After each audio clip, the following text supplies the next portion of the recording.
They're very nice if you like donuts and custard donuts, very custard or jam. We're going to be looking at the army. Yes, the army, I say. Again, I'm getting sport rotten today.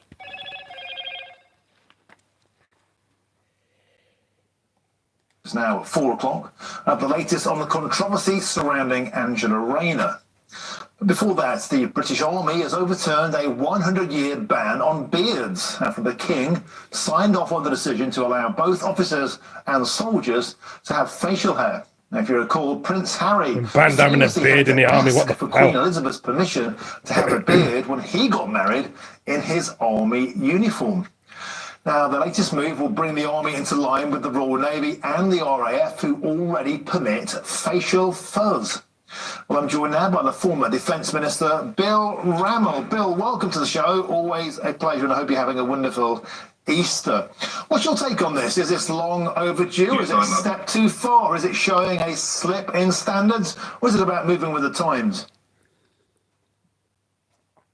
It's very much about long overdue moving with the times. It's a sensible change. Of course, as long as a beard is neat and well trimmed, of course, soldiers should be able to do that whilst serving in the army, as you said, as they currently can in the RAF and the Navy. But what I would say is never underestimate the conservatism with a small c of the senior military who block sensible changes. I mean, I remember when I was trying to push through the right of women to fight in frontline combat roles, and the resistance from the senior military was frankly breathtaking. Arguments like when you're in the field of combat, if a woman fell, men who are chivalrous would naturally try to pick her up when that was against the rules of engagement. It was like arguments from the Dark Ages. And given the recruitment crisis that we've got in the army, we need to blow away these outdated policies, and the change on beards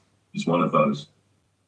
But interesting, I know we're digressing, Bill, but when that same topic came into the US military and they looked into whether women on the front line was a good idea, there were a lot of studies that did prove that men were putting themselves in danger in mock situations, in training situations when they were trying to retrieve a body. So that claim did have some veracity, as I recall. Back to this point. There was different UK research, and actually I think that change is now being pushed through by ministers, and I think it is outdated. But there's lots of these blockages on recruitment, and when you look at the fact that every army training centre has failed to meet its recruitment targets for each of the last 5 years. Don't mind me, I'm just eating my donuts. I've already eaten the whole bag. Just See? 5 joined. Spaceship donuts in the sky.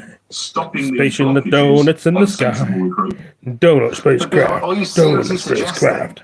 That the army's recruitment crisis can be solved by saying, hey, come on, if you've got a beard, come and join the army. Isn't it about other things? For example, calling white men unwanted, or for example, this continual drive towards diversity, aligned with the fact that GDP spending on defence is so pitifully low. We now have the smallest army since the Napoleonic times.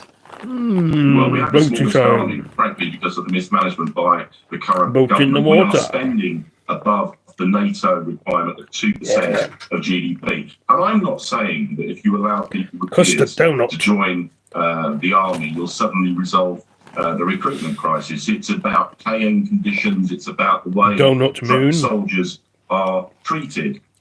But having these artificial blockages in place is a further hurdle. Another one, I'll give you an example, is staggeringly, it takes 12 to 18 months in the recruitment process before a soldier can start basic training. That's crazy. We're losing potential talent who could be serving on the front line. Now, Bill, I want to talk about one thing that a lot of people have been saying this is about, and it's about attracting more Muslims to the army. Now, I've been in touch with senior regimental people today, and they say it's absolutely not about that, because Muslim men can already have beards and be in the army. So just want to make that point clear. That's your understanding too, right? That is very much my understanding. And look, I'm 64, but what I notice amongst young guys in their 20s and 30s is almost to a person they've got a beard. So this is about a sensible change to remove one of those blockages to recruitment. Okay, superb. Thanks for joining us. Former Defence Minister Bill Rammell. Have a fabulous Easter. Well, I don't know what to say about that. Let's check something else out. The Wuhang. Wuhang? The UK Army has overturned a 100-year ban on facial hair, allowing soldiers to grow beard. The King, who is beard. Commander-in-Chief of the Armed Must Forces, grow signed beard off in on the army. decision to allow both officers and soldiers to wear beards. Let's grow a beard. Following a review of the Army's policy on appearances and beards, UK Army Thank Chief you, General Rockstar. Sir Patrick Thank you. Sanders took the decision. The appearance policy was changed after a survey of both serving and reservist troops. The findings showed an overwhelming majority felt that the Army needed to change its policy and allow Oh, my soldiers goodness to wear gracious me. beards. The move will Yep, bring not the so Army bad. into line with the UK Royal Air Force and Royal Navy, who already permit full beards. However, troops have been told that beards have not need to be neat, as standards within the Army must not drop. Across the English Channel, France moved a step closer to banning discrimination in the workplace against hairstyles. A bill has been approved in the National Assembly and will now be debated in the Senate. The law will bar employers from requiring hair to be straightened and for afros, dreadlocks, and braids to be covered. The law intends to support those, particularly black people, who have faced workplace hostility. The bill does not specifically target race-based discrimination, though that is the law's primary motivation. It will also protect blondes and redheads, as well as bald victims of what it calls hair prejudice. Oh. For all the latest news, I download don't the know Beyond what to app say. and subscribe to our YouTube channel. Quite interesting that was. What else is on here now? I mean, I've found a lot of army stuff in here. Have they got any more? Or is that just it from army stuff? We got more stuff on here. You need to put more army stuff on YouTube. Is there anything else? More army. Oh, we could talk about food prices now. Here at WRTV, we want to highlight the unsung heroes in our community, the people who make an impact in the lives of others. As we honor this month's recipient of the Jefferson Award for Multiplying Good, WRTV's Lauren Casey travels to Owen County to see how a school leader is leading the charge to take care of students both in the classroom and when they go home. The main goal is just to help people. Here in the Owen Valley Backpack Buddy Room, racks of food line the walls. Plastic bags get filled by helping hands. We just try to give a little bit of extra food to kids who may need it. Like And a then these food bank. blessings get sorted onto Had them in England carts, as well. We do Food banks. hundreds of these a week. then loaded onto buses to head to different buildings within Spencer Owen Community Schools. At the end of the day, this is helping. Elijah Johnson fills the bags as he talks to us about the impact. The Owen Valley High School senior is here with his service learning class. I know personally a lot of people this is helping. Classmates who need food for the weekend. Clearly, it's helping people, so we'd like to keep it going for as long as possible. This is pretty close to my heart. Aaron LaGrange wears a number of hats in the district. To me, it means a lot for the school and for the community because what this is us supporting our kids that have food insecurity. The Spencer Elementary School assistant Food for the principal weekend. also serves as the safety director for the school district and the outreach liaison for the Backpack Buddies program. When you commit to a kid to give them food for the weekend, you need to be in it. You What started need to be in it. 2017 with 8 students has since grown to providing food for the weekend to more than 200 students each Need to week. be seen A lot of working. people, who see this Ooh. story in Indianapolis, they've never, If you maybe don't never work, been we'll out put here, tax so on you. tell me about this Ooh. community and the need that Make you it see difficult for you to find. live in the world. So Spencer Owen Community Schools makes up a large part of Owen County. And so there's a lot of How dare logistical challenges getting from place to place. This rural community faces a growing challenge of food insecurity. We've got about 40 buses that we operate each day. And if you're adding that morning time and that afternoon time, getting the kids to and from school, it's about 3,000 miles a day. With transportation to a store being a big factor. As kids are at school, they're my kids, right? Which is why, as an educator, LaGrange says addressing kids' needs is so important to their overall well-being and their learning. It doesn't start with math. It starts with being safe, being fed, and being sheltered. And if you have those core elements, then learning is optimal. The Backpack Buddies program relies on support from not only student volunteers, but community volunteers and community dollars. They accept donations from local businesses, clubs, churches, and organizations. This would not be possible if they would not do what they've done. It's a community effort to ensure that kids are fed. I'm here with WRTV, obviously doing the story about this awesome work you guys are doing in your community to really feed your classmates and fellow student body. Aaron, you asked me, like, how did we figure out or learn about what you guys are doing out here in Owen County? And I lied. Someone nominated you for an award. Mr. LaGrange, you were this month's recipient of the Jefferson Award for Multiplying Good. This isn't me, right? This is everybody, right? So I'm accepting this on behalf of all these kids, Ms. Porteous, Mr. Klein, and our entire community. In Spencer, Lauren Casey, WRTV. Well, I think it makes sense. LaGrange says schools from all over have reached out to ask how they can start something like You don't this. want people to starve in the world, so they're doing something good for the community, which is good. And there's nothing wrong with that, I suppose, you know what I mean? I want to see what else is on the TV. Just trying to find other news that people are interested in. Some people like different news, but I don't know. If, like us, you like sleep, you'll love just. I hate adverts like this. The UK's most Adverts drive me mad. It's now at 4 o'clock. Signed off Right, on. let's have a look at this. If I've seen this before. Soldiers. No, that's not right. Let's have a look here. I need to find more army stuff in here, but it doesn't seem to be popping up on the screen. It'd be good if they showed more army stuff on YouTube, which they probably do, unless you got to put the titles in and stuff.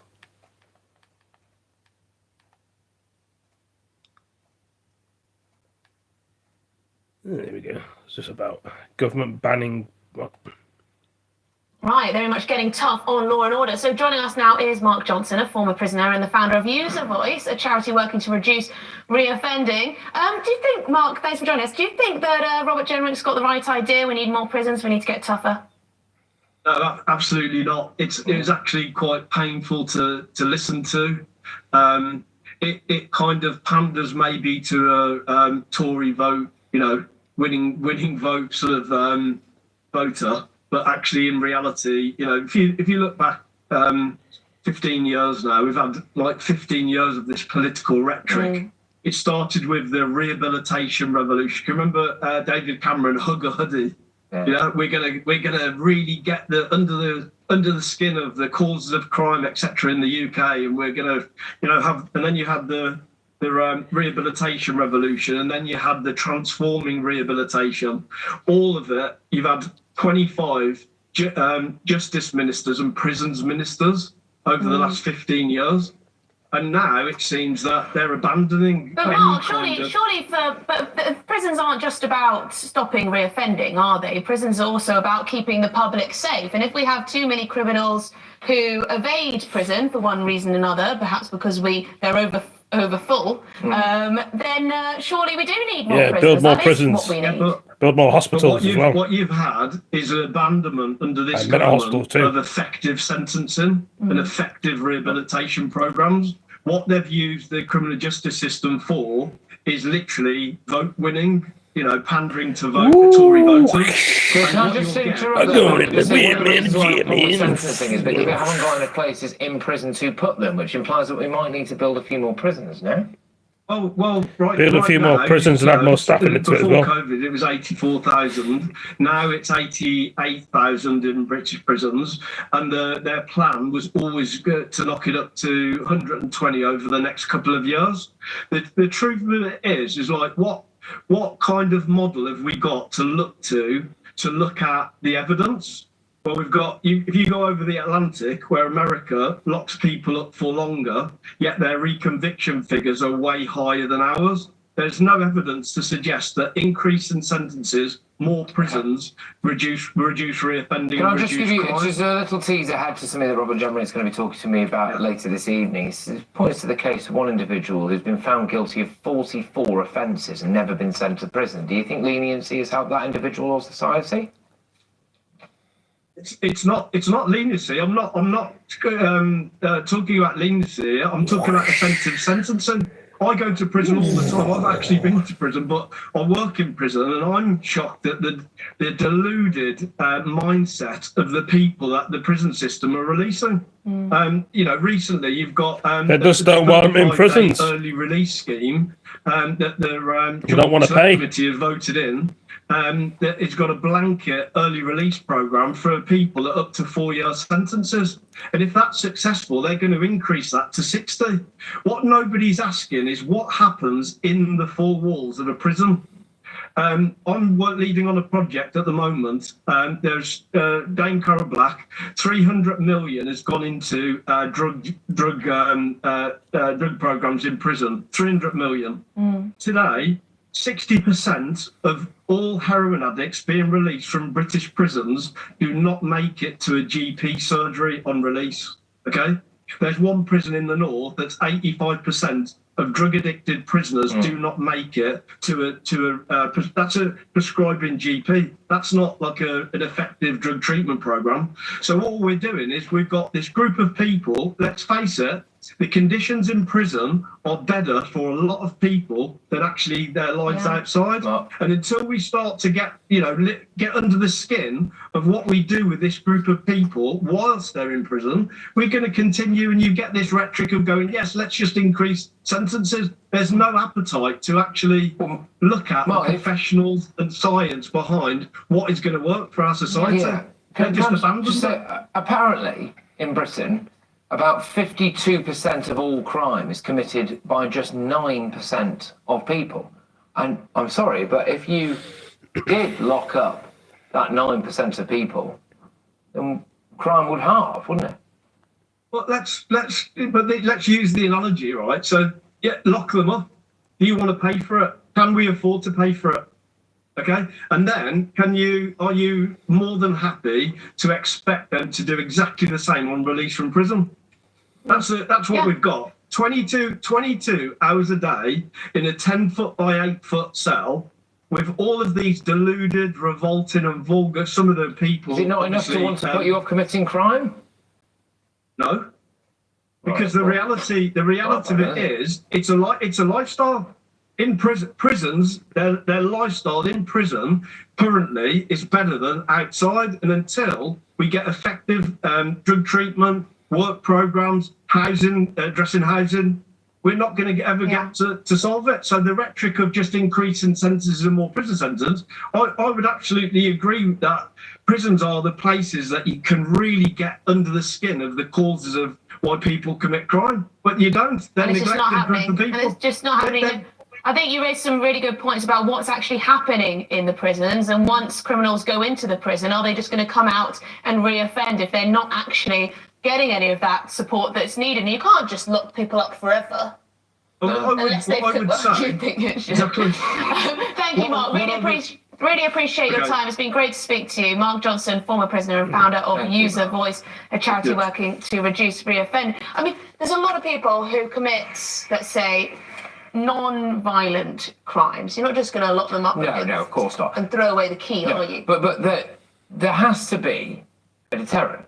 There has to be a deterrent. And prison has to be a deterrent. And we can't simultaneously hear how awful prison conditions are, how terrible it is, and how people are it's against their human rights to bang them up for 22 hours a day or whatever it is, and then simultaneously be told that actually they don't really care going in there and it doesn't have any deterrent whatsoever. Yeah, but I think it's different things. So, for example, if you've been in gangs, your life has been at risk for years and years and years. Being in prison, yes, the conditions may not be very nice, but at least you have the security of knowing where your next meal's coming from. At least you have the security of knowing that someone isn't going to stab you. But look, the next day, mostly. On that, stop and search. Yeah. Right? People were saying, it's inherently racist, or we shouldn't do it, we should roll back on stop and search. Knife crime epidemic.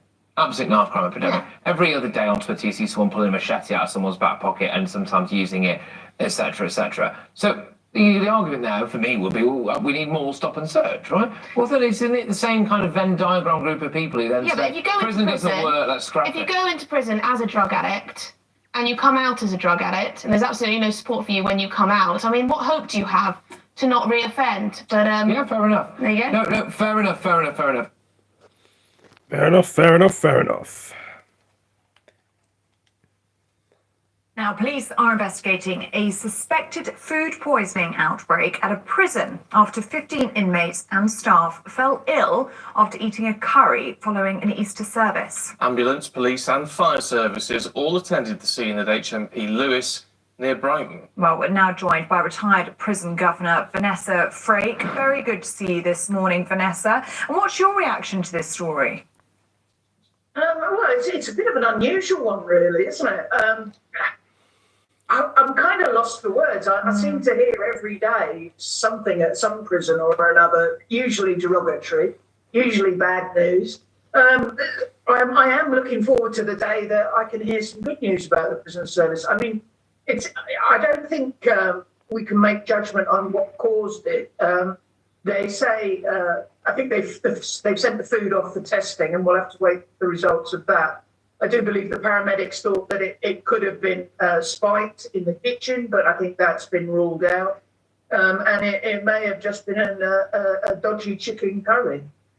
Well, yes. I mean, and in a way, that's the best case scenario, isn't it? Yeah. But I mean, the reports of people slurring their words, being giddy, being in distress. I mean, I think it has raised the question as to whether it could be anything more sinister, which... Is that even a possibility within the prison that something vindictive like that could happen? Well, it could be. I mean, it could be because of the very nature of what it was. Quite often in a jail after a big religious occasion, whether that be Diwali or the end of Ramadan or Easter, they have a meal to celebrate whatever religious festival it is. So it could be that somebody spiked it in the kitchen. Like I said, I can't really comment on that until the results have come back from the tests on the actual food. But all this following on from that investigation in the Times yesterday, which you probably saw, in which a journalist sort of got recruited into the prison service, but by one of these third-party companies, and said, no real vetting, no security checks going in and out the prison. It raises a lot of concerns. You would expect things to be tighter, wouldn't you? Yeah, you would. I mean, I don't know whether the actual meal was prepared in the kitchen. I would suspect it is. Sometimes they're brought in. It depends. But yeah, I mean, it's a catalogue of events, isn't it, really? And unfortunately, when you get poor security measures, you end up with like the escape, such as Wandsworth last September and October, when there are serious failings. Usually it tightens everything up, but it doesn't appear so in this case, unless, of course, it was just a dodgy chicken curry. Well, I mean, there must have been concern amongst the staff yesterday about security because this major incident was declared. We've got reports that the whole prison went into lockdown. How would staff have reacted to that when inmates started falling ill so quickly? That is a natural occurrence. You have contingency plans for that. And that is a natural thing because you need to concentrate what staff you've got on whatever emergency it is. So that is nothing unusual. And obviously, because there was so many out, to get checked out at hospital, then the police were involved. So that is like the norm, really. It's not. It seems like a big hoo-ha, but actually it's the norm because you've got to maintain the security of the jail. Okay, Vanessa, as always, it's good to see you. Thanks very much indeed. Yeah, there we go. A lot to make out about that. Right. Is there anything else on the TV? There's always something to watch, isn't there? Sometimes it can be boring on YouTube. As you would know that anyway.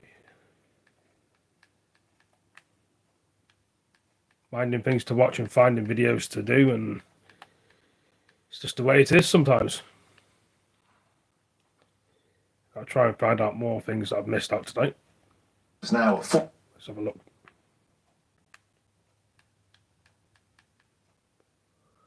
What is that about then?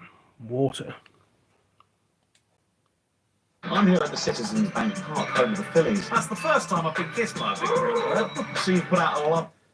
The fact that Thames Water, it seems, is running out of money. Of course, they are privately owned by multiple shareholders. And for a whole bunch of reasons, they are running out of money and have now gone to shareholders to say, we need some money in order to basically right our infrastructure problems. So famously, of course, these water companies lose, is it about a third of all the water they produce that comes through leaks and so on? Of course, the big debate is the fact that a lot of these bosses are on massive salaries and bonus packages, 2, 3, 4, 5 million pounds. And I think most of the media this morning is focused on the fat cats and how, clearly they're not doing their jobs despite that big pay packet. And it's actually by the left, I have to say, been articulated that this is a reason that we shouldn't privatise anything, that we should basically nationalise everything. Now, some of us are old enough, Dawn, must to be remember all in the she and I, water, nationalisation in the back sea, in the 70s and 80s, in it was the an ponds, absolute and what you disaster, to whether that was be, utilities, the all train in the companies and so on. water, This is not a problem of all in the privatisation. It's a sea. problem of the way these companies have been run,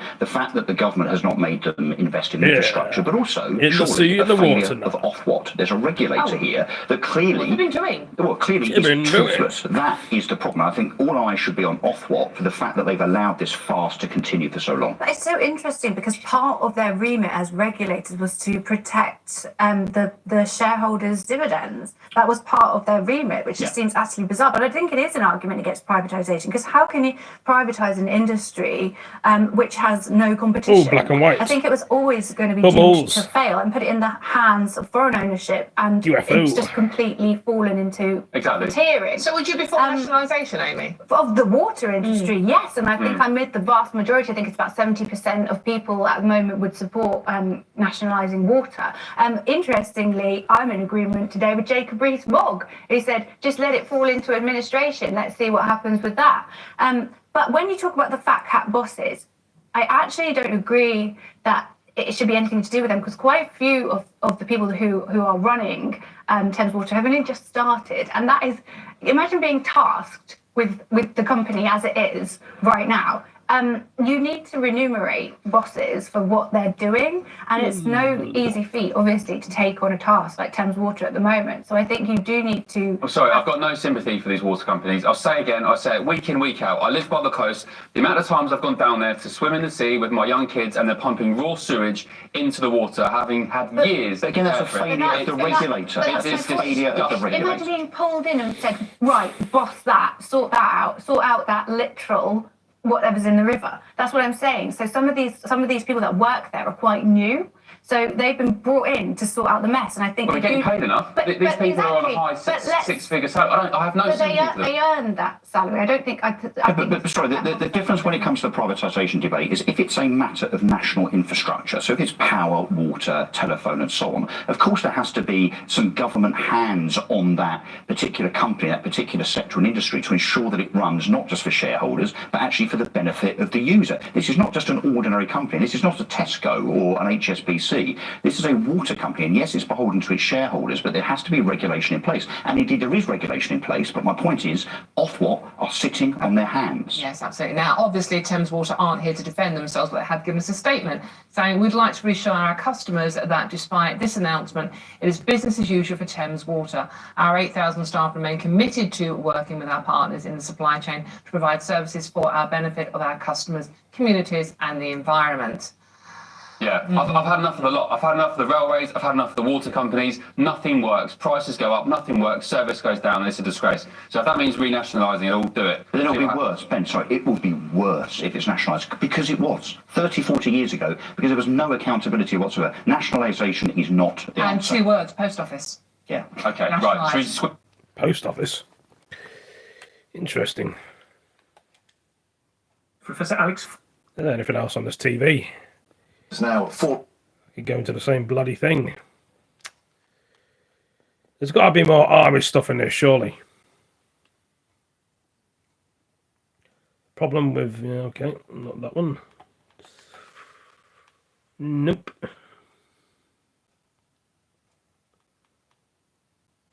There needs to be something I can talk about or show. There we go, I'll just use this then. This place is so To the adverts of it, so. It's the Twilight Zone. There's like a pretty huge civil war going on. You're American. What kind of American are you? What kind of American are you? You're so close. Civil War.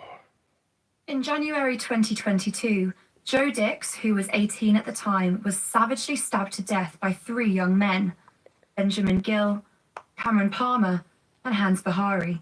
The murder took place in the midst of a drugs and cash burglary, and a year later, at Norwich life. In addition to grieving, we have silently coped with Joe's memorial garden being destroyed and multiple malicious communications via social media. Justice may have been served. However, there are no winners from knife crime. We will never get Joe back. The ripple effects from Joe's murder is huge, not only impacting on our family and friends, but everyone who knew Joe in the local community. A year later, in a revenge attack against the gang Only the Money who had murdered Joe, Alfie Hammett, also aged 18, shocked shoppers after he brutally attacked Raymond James Quigley, known as James, with fatal consequences in broad daylight. Hammett was jailed for 24 years last week. Accomplice Joshua Howell, who was 17 at the time of the murder, received 20 years. Following the tragic loss of young lives, Chief Constable Paul Sanford made a direct message to the public in an effort to reassure the local community. I'm recording this message today because I'm very aware of the concern that exists throughout Norwich about the recent homicide and other knife-related incidents that have occurred in recent weeks. I want to reassure you all that this is the number one priority for our force, and all available spare resources are being directed to these problems to bring. They always say this to these police and that. I also want we're to helping say the community. that these are not random Employ attacks. more police stations, The risk more of staff, being victim build of more. a violent crime, if you're not part of these groups, And then they start remains moaning about incredibly paying for the council tax. All of that You pay being your said, council these tax are for the serious police. crimes, You and pay we your are council tax for the absolutely fire committed service. to solving them and bringing And then it them just keeps to going up and up. Thank you. Why should you have to pay for Since that? James Quigley's murder, Joe's parents, Emma and Phil, have described how Alfie Hammett often sent sympathetic messages, such as thinking of you, without realising he was a fellow gang member. They have shared their sadness that yet more parents will now have to go through the painful grief that they can so sadly relate to. In an effort to combat the escalating youth crime within Norwich, Joe Dix's parents, Emma and Phil, have created the Joe Dix Foundation in honour of their son. A 16-year-old boy was stabbed to death in Luton last week. 5 teenagers were wounded in 2 shocking knife attacks there on the same day. This weekend, there was a triple stabbing in Halifax. 2 young people are dead. One 21, the other just 19. 2 men were stabbed to death in Leeds. Barely a day passes without more of this bloodshed. And this is the kind of response we get every time. My number one priority, It's safe on our streets. No. And you wonder why people carrying weapons and knives around. Search. That's fantastically important. It's also about wrapping your arms around the kids and putting them on the right track. The death of anyone through an act of violence is an appalling tragedy. I want to say how shocked and saddened I am that 3 people have lost their lives. Just words, isn't it? Just word salad, putting arms around them. Is that going to stop kids stabbing each other? It's not, is it? We all know that. For all the condolences and the talk of getting tough, the fact is that people who want to hurt us no longer fear the consequences if they do. Police numbers are down, budgets have been slashed. They've stopped taking everyday crimes even remotely seriously. When the Home Secretary announced last month that police must investigate all thefts, it was supposed to be a huge innovation. My question would be, what the hell were they doing before? Shoplifting is now out of control in Britain. Store thefts are more than doubled, and they're only getting worse. In America, it's the same issue, emboldened by absurd policies on not prosecuting minor offenders. Shoplifting, especially of the steaming variety, with dozens and dozens of shoplifters entering a store at one time, has become an epidemic. You see, the thing is, It's little wonder that people Donald are getting Trump's fed up. elevation of You're going to keep making the fucking prices high and things. People are going to nick things and steal things and rob things. I know it's not a thing to say that it's right. It's not right to steal and rob things from someone. It's not. But if you're going to do silly prices with things, keep upping the prices. What are people going to do? They're going to starve, or they may do crime, or they may sell drugs, or they may steal it from somebody else.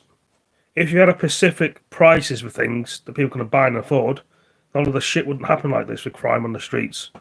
People wouldn't starve to death and try and find food, and people try and help them, they just walk past them. Plenty of food banks out there, but not for everybody. And you wonder why the world's the way it is. That's one of the reasons. Stop bringing in the migrants in the country as well, and focus on our own country, our own people. The weekend for saying this. And we will immediately stop all of the pillaging and theft. Very simply, if you rob a store, you can fully expect to be shot as you are leaving that store. There have always been horrible people. You know, it's very easy to look at the situation and say, oh, it's just because we've suddenly been giving birth to loads more horrible people. That obviously isn't the case. If we look at this, you know, People just don't wake up one morning and think they're horrible or horrible. Life does it to people. People don't have enough guidance in life. You see, you know, if you can keep being stupid and up in the prices on groceries and everything that people buy, they're going to get annoyed, or people just put up with it or just pay what the prices are. The country's ripping us all off more than we're ripping them off. They're putting silly prices on things that don't need to be there. Other countries may be cheaper than this country, England, but it's going to keep getting a lot worse, probably. On what causes violent crime, the single biggest predictor across the board of levels of violent crime across time and space is inequality. Why? It's not just because people are poorer and they want, you know, to access more stuff. That is a problem. It's because in a society that denies particularly young men access to advancement, then violent crime becomes something of a status symbol. This is borne out across sociological studies across time and space. It becomes, you know, there's an incentive to kind of kill someone than to Welcome steal to their the traits stream. because it becomes a status symbol. Feel free to send a message. Because, I mean, Tara's touched on a point in saying that in third world countries, you don't necessarily have this problem because there are actual social consequences, which I think is an important point you touched on. When I was a kid growing up in Ghana, if you stole something in our neighborhood, doesn't matter who finds out, whether it's your neighbor or someone else, once your family gets to know, there will be consequences. Yeah. Sometimes your neighbor might discipline you. The issue here is a breakdown of legal and social consequences, and that's what we're missing. I agree, There has to be ostracization and actual social consequences for stealing, but there also has to be legal penalties, real ones. I that actually agree. terrify I you. mean, I'm going to say, I've come round. I mean, Tara's talked about third world countries. You look at someone like Singapore or Hong Kong. I've walked the streets of these places at midnight, right? You just don't get this kind of stuff there because the penalties, if you do, are severe. And I keep being told by the wishy-washy brigade, Ava, look, you know, you can't be too tough on these kids. You've got to be... Actually, why? Why don't we just say, right, the next time a young kid is caught with a knife on the street, they get 10 years in prison? I can tell you, it would soon stop. And it may sound like I'm morphed into a right-wing headbanger. I can assure you, most people in this country would share that sentiment. So why aren't we doing tougher things like that? Well, I don't know. The extreme of your argument is we turn into Saudi Arabia and then we just throw away anyone who might, you know, look like they're committing a crime, or then we execute them. I'm not saying that. I'm talking about people carrying a knife with intent to use it, not for cutting up their cheddar cheese. On your point there about 10 years, well, we've got a prison system at the moment that doesn't work. It doesn't rehabilitate people. And at the moment, we are turfing people out. Sorry, we're throwing them into prison and they're coming out the other side and we are they're not rehabilitating. They are going back to commit more So crimes. how are you going to stop? How are you going to stop the kids stabbing each other? I think it goes back to what Grace says. I think it's a social issue. I think that we've got to really tackle inequality. And, you know, we've got to look at this long term rather than thinking what's the short term solution, throw everyone, like, you know, lock everyone up and throw away the key. Well, I mean, hang on. Okay, hang on. I'll come to it. Before we look, inequality seems to me, with great respect, one of those vacuous generic terms, like a sort of catch-all excuse for what is going on here.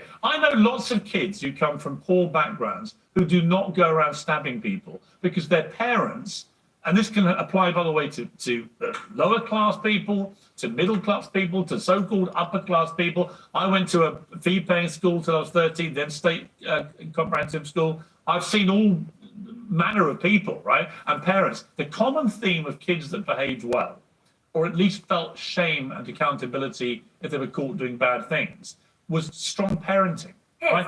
Teachers, yes, and authority, yes, but actually strong parenting.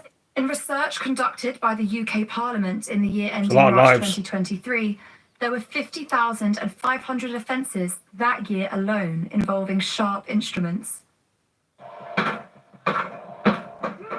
Whilst the bombs might not be going off anymore, rest assured the gangs still operate, and their grip on the criminality is an iron one, a vice-like grip, and they're not about to loosen it anytime soon.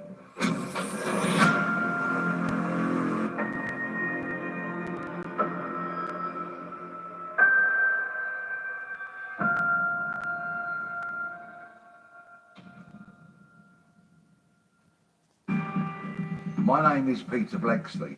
I'm a former Scotland Yard detective. The majority of my career was dedicated to tackling serious and organised crime. From London to Lancashire and from Devon to Dundee, there are gangs operating in the UK. And quite simply, they are a danger to us all. However, we are not even Well, there we are. through this current year, and knife crime. It's like trouble everywhere, as it seems.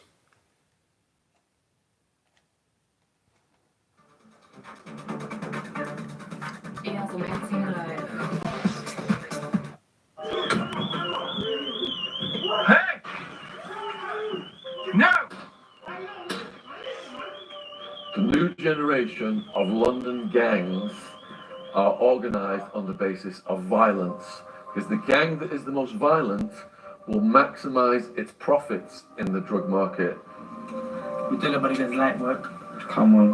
Light work, look. Come on. The wrist, light work. But then light work. Right here, that's light work. Quick 20. Quick 20. Quick. Come on. Jumping. The old school mafia, don't harm women, don't harm kids, all that is out of the window. Whoever terrorises the other postcode the most will dominate the drug market. My name is Sean Atwood. I am a true crime YouTuber and author. I served just under 6 years in Arizona prison for trafficking ecstasy, and I'm an activist and I work in drugs education. Top dogs in the London drug gangs include the Marley Boys, Clerkenwell Crime Syndicate, and the Albanian Mafia. In fact, I spoke to someone recently and he told me the story of a young person who set up shop in Albanian territory. They came to his house and they removed his eyeball with a spoon. People take their safety in society for granted, but these gangs are so ruthless and so calculated, human life means nothing for them. They bring people over and they perform the hits and then they go right back to where they came from, undetected. You've got the old school gang leaders, and then you've got the new generation of gangs and the elders. So for the kids who are on the streets with nothing to do, kids who have not got parents, are state raised, or their parents just don't care about them and are letting them run wild, these are ideal fodder for recruitment for the gangs. So the need to belong, to have a sense of family, is something these kids are lacking. And when these elders come to them and say, look, I'm your fam, you can be like me, rise up in the gang, be a high earner, and we are your new family and we will take care of you. These kids are groomed into thinking this is their new family, but really they're just getting used. And when it goes down, for example, if they used to murder someone, when it goes down and they get arrested, they're often left out to dry by the gang leaders, the gang members. I will go out, leave the area, and I'll get kids to go up there for me. Pay them like 300 a week. So what sort of age? About, for maybe from like 12 to like 15, 16. When they are looking at the disenfranchised youths on the streets, they're saying to themselves, how do these kids fit in? Is that kid, could he be an enforcer? Has he got violent tendencies? Could this other kid be a lookout? So they structure the gang in accordance with how these kids perform. As they increase in the sales, they rise up the gang. But it's all razzle-dazzle from the gang leaders, because they are saying, look, I've got the women, I've got the diamonds, I've got the money. You rise up in the gang and you could be just like me. But more often than not, these young people who are aspiring to that lifestyle are doing the dirty work for the elders, and a lot of them end up in prison serving life sentences. And once they get sent down, they're thinking this so-called family is going to support them, and their homies are trying to sleep with their girlfriends. These gangs manage to operate so effectively in the city because so much money is involved in the illegal black market in drugs. As that money flows to the top, it doesn't stop at the gang leaders. It goes to corrupt cops, corrupt politicians, corrupt prosecutors. In fact, we interviewed a guy who had bribed an entire customs team so that he could bring his product into the London market. The offer was put forward that had a whole team of customs officers. For £1 million a box, they would clear any container we wanted through the wharf. When you're talking about the illegal black market in drugs, each gang is a brand.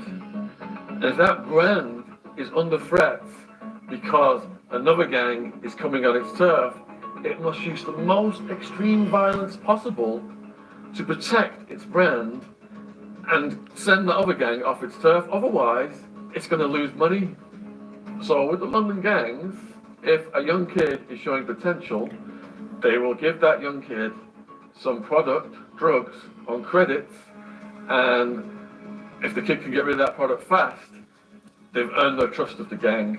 More product will be extended on credit, and that kid will be allowed to grow his customer base and take over a certain area or a certain street for the gang. Knivings are common every week. Guns are easily accessible. I've heard about people getting kneecapped. I've heard about people getting dropped off high-story apartment balconies, or at least dangled off them. There's no method that these gangs won't use when it comes to trying to maintain their turf and earn their money. Splash that cash, nigga. Tell him don't spend the re-up, man. The main rules for these gangs are snitches get stitches. If anyone grasses on these gang members and they found out, it's usually KOS, kill on sight. And the other rule is loyalty to the gang. These elders, they're looking for foot soldiers. Blood in and blood out. For them. That's how committed they get these young people to these criminal families. These gangs are blood in, blood out. You can't just walk away from the gang. You now know too much. You are a liability. If you think you're just going to walk out, they would rather snuff you out than have you out there with the possibility that you could at some point give their names to the cops. All these kids you see every weekend, someone's been stabbed in London, knife crime in London, they are young people competing for the black market profit in drugs created by drug laws.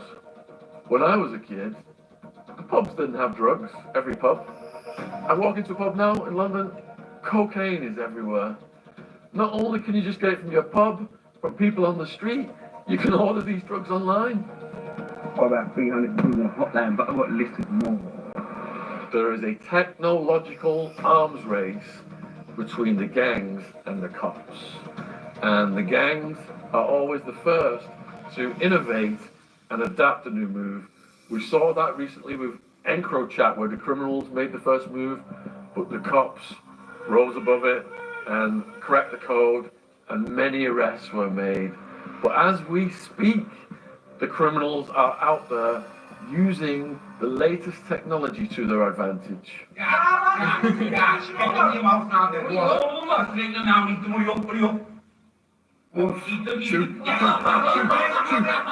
Is a microcosm of society, and just like the postcode wars on London streets show which postcode is dominating the drugs business, it's the same in the prison system. I spoke to a guy yesterday, done 40 years in prison, just got out recently, and he said a certain postcode will dominate one prison, and if other postcode members come into that prison, they will get beat up, attacked, killed, and sent to another prison.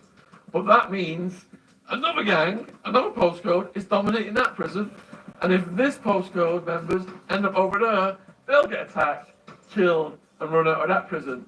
So all the prisons across London and all of the areas of London are dominated by certain postcodes. The strategies that law enforcement agencies utilise to combat street gangs in London are tantamount to just going through the motions. You've got the top cops, the top politicians taking bribes from the gangs while letting the foot soldier cops pretend to be being tough on crime. All this is one big money go round kept in place so those at the top of society can feed off those at the bottom. The illegal black market in drugs keeps the police. It's like the police are taking off money off the gangs by the looks of it. Because if the police seize the gang's drugs and money, what are the police going to do? Keep the money? Of course they are. They're going to give the money to the other colleagues of the police force or police stations. They don't just get rid of all that money and that drugs. Makes you think and wonder, doesn't it?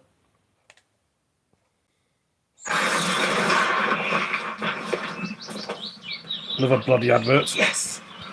For help making text digital, search 0 with an X.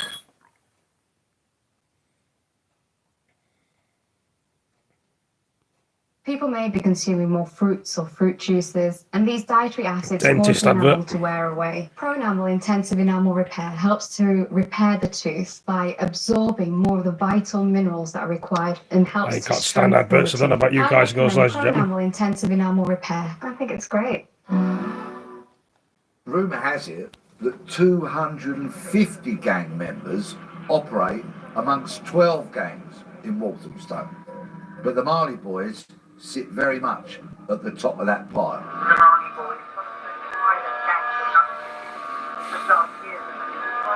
My name is Peter Brexley. I'm a former Scotland Yard detective. Violent criminal gangs are increasingly becoming a huge problem. In recent years, London has been plagued by a surge in gang crime. One of the most notorious of these is called the Marley Boys, who operate in East London, mainly in Walthamstow, in the E10 and E17 postcodes. It's widely rumoured that they've made Valentine Road in Walthamstow a no-go area and the centre of their operations. They're quite unique in some regards because they rely on old school tech, like Nokia phones. So they don't favour the smartphones because they feel law enforcement can track those new phones more easily. In fact, they have a Facebook page. Now, you wouldn't expect younger gang members to perhaps be using that kind of tech. But in order to stay one step ahead of law enforcement, in order to not get captured, they rely very heavily on this old school tech. The Marley Boys are said to be the most business-driven, violent and ruthless of any of the gangs currently operating in London, and they derive their name from the fact that many of the original members came from Somalia, hence the Marley Boys.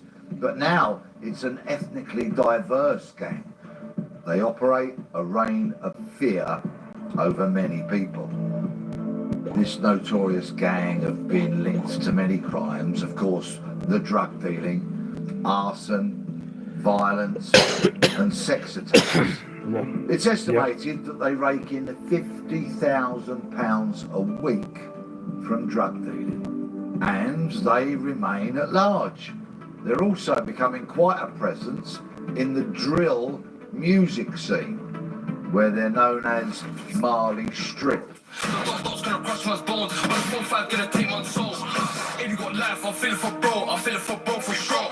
Like so many drug dealing gangs, they exploit children. They get them to do their drug dealing for them, just like county lines gangs do, the length and breadth of the country. The weapon of choice for many of these gang members is a zombie knife. These can be easily purchased on the dark web, unfortunately, although the government did just announce yet more legislation in an effort to try and curb the sale, possession and distribution of these weapons that have claimed so many young lives, not only in London, but in some of our other cities up and down the country. We've seen the Violent Crime Task Force today taken off our streets 2 zombie knives. The only purpose for those zombie knives is to harm people, but also at the same time invested in young people. But we do need Londoners to come forward with intelligence. You know, Londoners need to be reporting if they see young people hiding knives. In the year from March 2021 to 2022, 78 young people, all of them under the age of 25, were killed with a knife in the UK.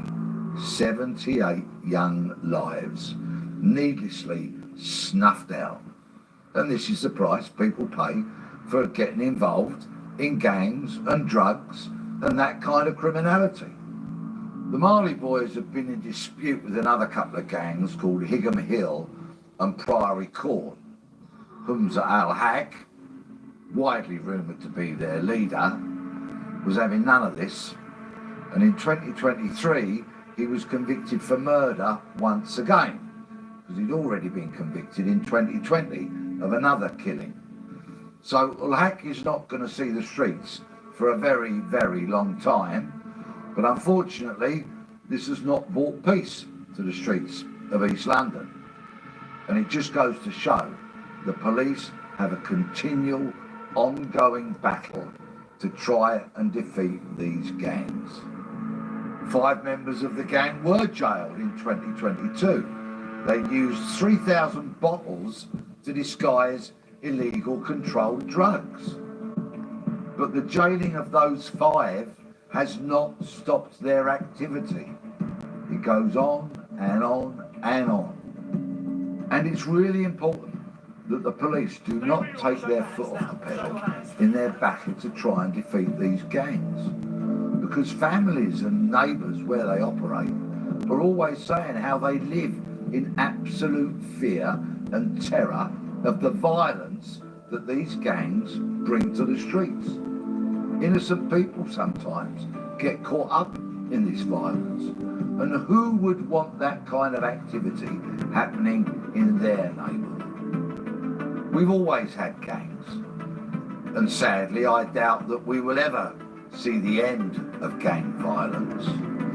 But the amount of young lives that are being lost, the amount of violence that is being meted out on the streets of London and our other major cities, and the tender ages of people who are being murdered, means that there has to be a significant push to try and reduce this. The police must tirelessly work to try and dismantle these gangs, to disrupt their illegal activities. And it's important, it's really important, not only because of the bloodshed and the lives lost, but because decent, hard-working people should not expect to have this on their doorstep.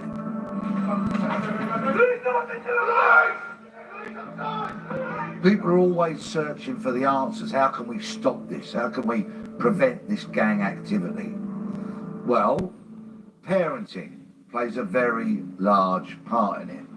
And sometimes absent parenting also is a factor. But parents, carers, whoever they are looking after these kids, need to know what they're doing. They don't need to just let them go out the door and come back whenever they want. You've got to know what these kids are doing. Preventing a child joining one of these gangs is so vitally important, because once they're in, and they may have gone through some kind of initiation, and often they want a new kid, a new member, to stab someone as their initiation. Once they're in, it's almost impossible to get out unless you move away from the area, change your identity, and let's face it, not many people can do that. So please, prevent kids from falling into gang life, because it is almost impossible to extricate them from it. Prevention Very true, those. is better than... Don't get caught up in the mix.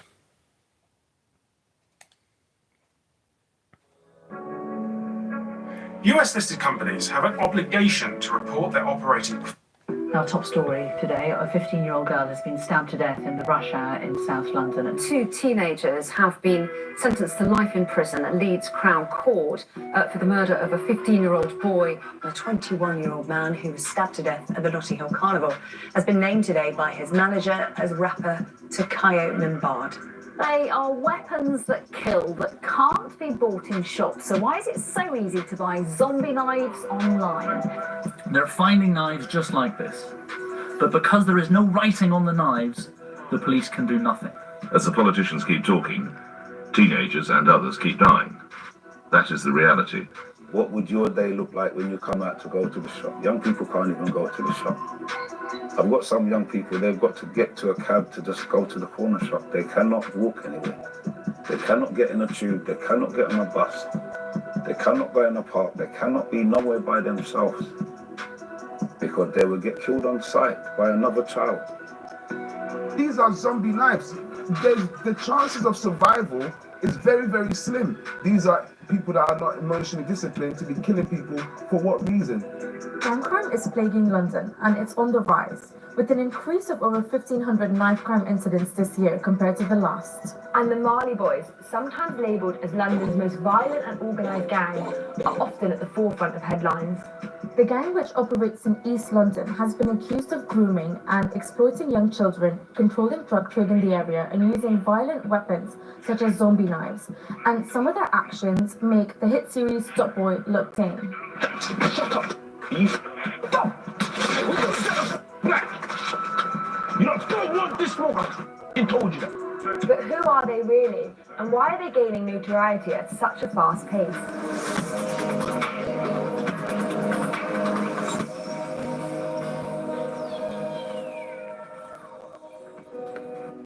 16 of the 80 homicides in the capital so far this year have been teenagers. Last year, 99 young people under 25 were murdered with a knife or sharp object in the 12 months to March 2022. 13 of those were aged under 16. One of the most prominent and reportedly business-driven gangs in London is the Marley Boys, based in Walthamstow and Leighton. According to Trident, they're responsible for 7 murders in 3 years or less, that we know of.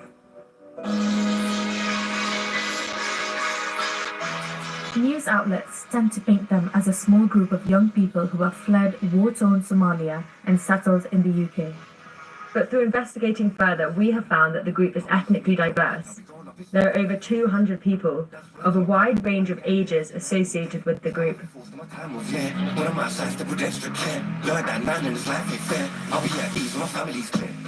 This is Valentin Road in London's Walthamstow.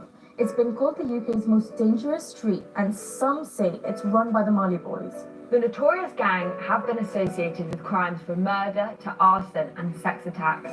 The latest alleged ringleader, who is Hamza ul-Haq, is currently serving life behind bars for double murder.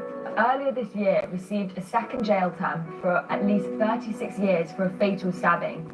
Both killings were in revenge over a fatal attack on a fellow Marley Boy gang member, Elijah Donnelly. But the group itself are still at large and have become a prominent feature in the UK drill music, operating under the name the Marley Strip. But while the music seems to glorify a violent lifestyle and trivialise fatal crime, a lot of members say the characterisation is unfair, and many of them want to get out, but can't and don't know how. 3/4 of the boroughs in London with the highest levels of violent offending are also in the top 10 most deprived. Those same areas also have higher proportions of children under 20 living in poverty than the London average. Ricardo and Jesse are in a volunteer-run media project in a Waltham Forest gang territory. The project was started by a man who knows everything about gangs. He's written a book about them. In fact, it's his own story. He was a notorious gangster. Divine is an entrepreneur and writer who runs the knife crime charity Kiss for Life. He grew up in Walthamstow and became a key player in the gang violence there. He even went to school with some of the Marley Boys. He spoke to us about why so many people who are young are becoming involved in conflict.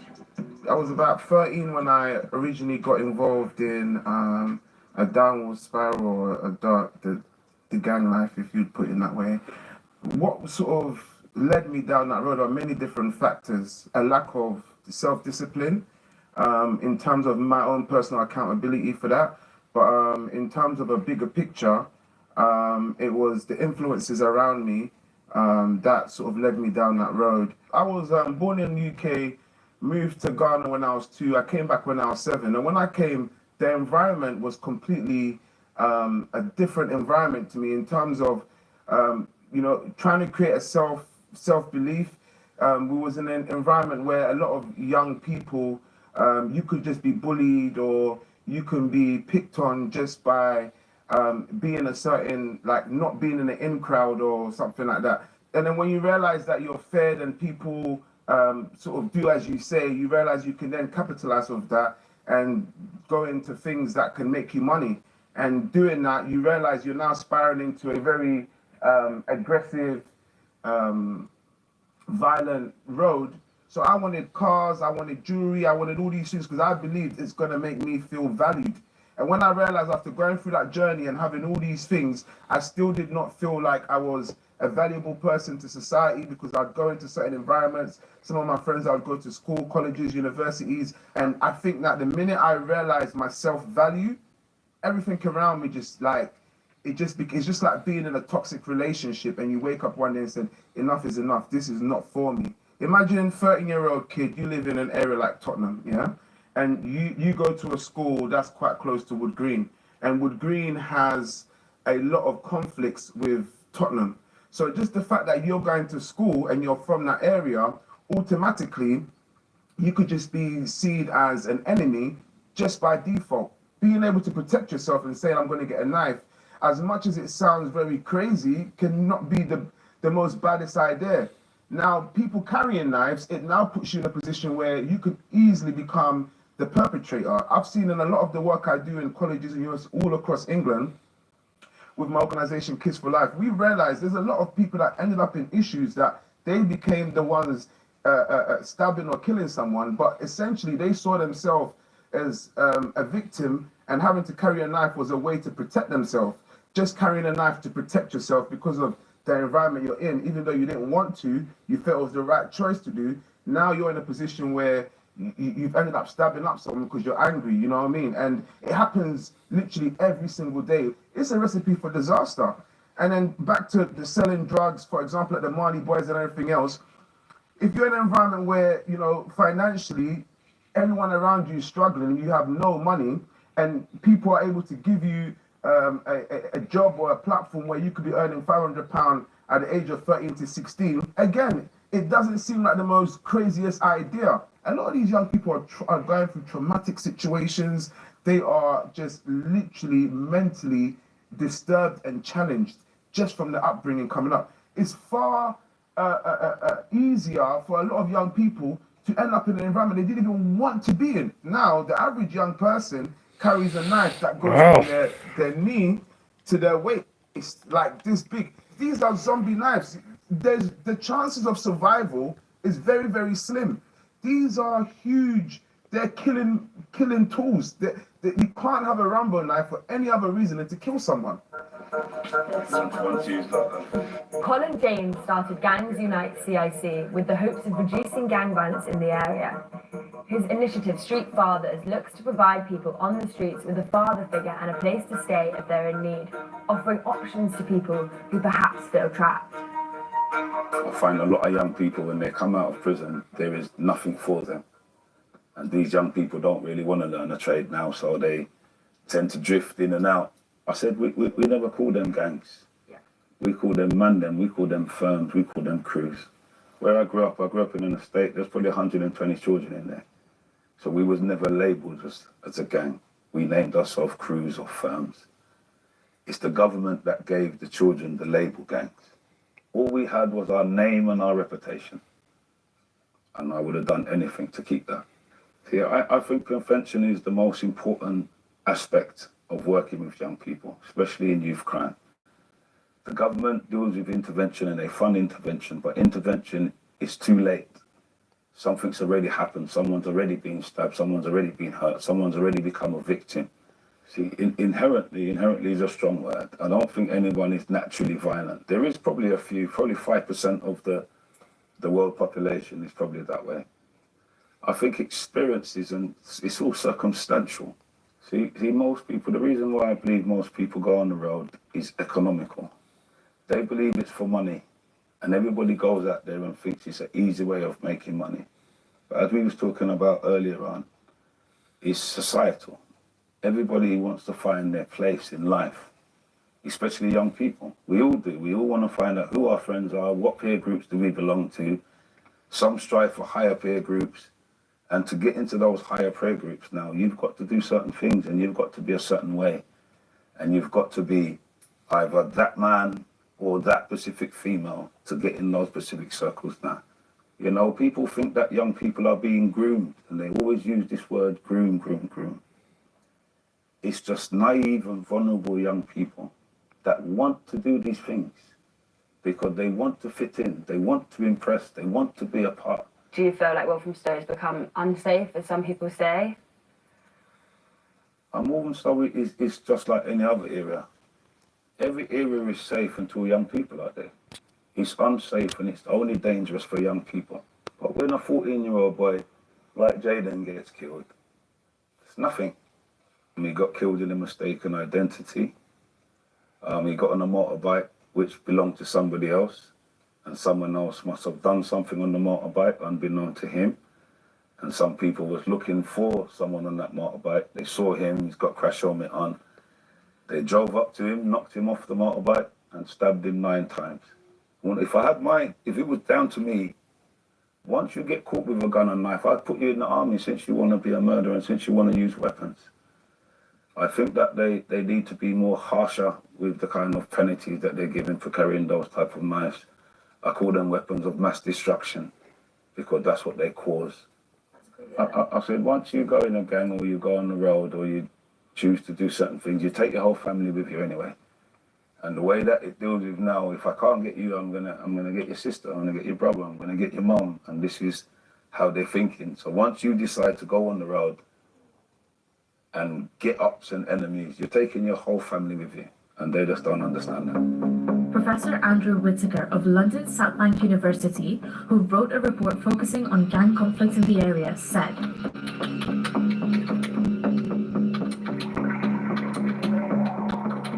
since 2010, more than 4,500 youth work jobs have been cut and 760 youth centres have closed. So, does our government need to do more for young people? Well. And could we ever see our streets without gang Anyway, violence? thank you for all joining this video. Hope you've all enjoyed it, and I will do some more. I'm going to charge my phone, and yeah, take it easy. See you in the next one. Peace. Take it easy.